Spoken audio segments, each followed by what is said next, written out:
หนักหนาสาหัสทางเนี่ยเนาะก็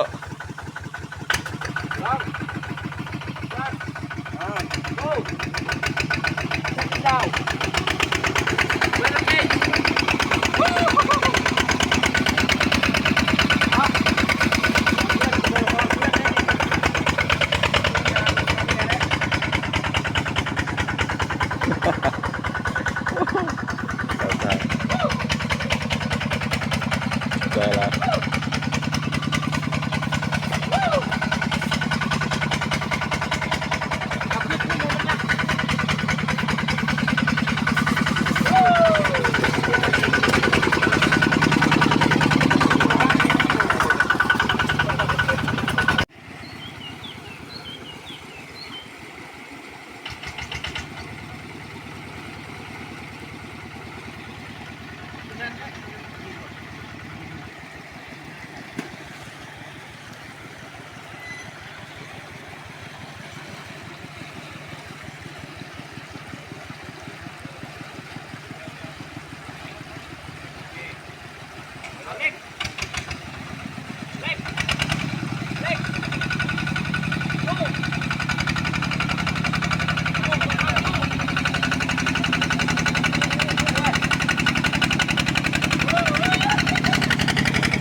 เอ้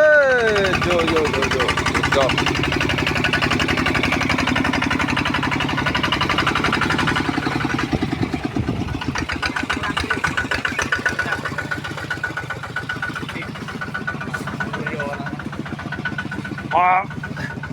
let's go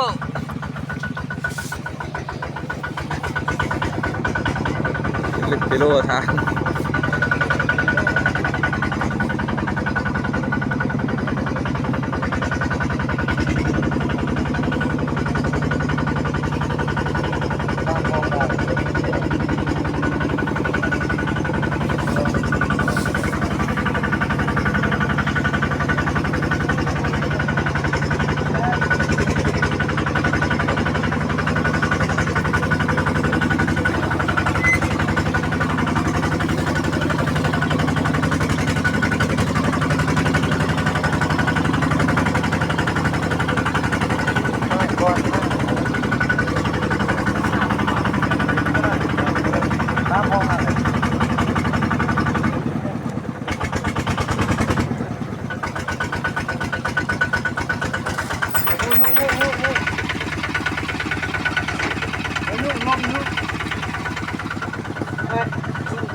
ทุกคนขณะนี้พวกเราก็เดินทางมาฮอด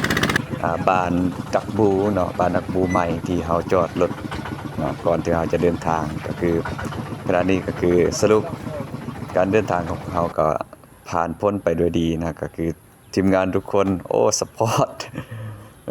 อุปสรรคต่างๆนานาที่ว่าเราได้พบพอก็คือทุกคนเต็มที่นำกันหมดทุกคนเนาะเราสมเสยทุกคนคือประสบการณ์ของพวกเขาครั้งนี้เป็นประสบการณ์ใหม่สำหรับหมดทุกคนว่าซั่นซะทุกคนก็บ่เคยผ่านและนี่ก็เป็นอีกประสบการณ์หนึ่งที่เราได้พบพอนำกันและก็ผ่านอุปสรรคนำกันสำหรับคลิปนี้ก็จบเพียงเท่านี้ทุกคนอย่าลืมกดไลค์กดติดตามเพื่อเป็นกำลังใจด้วย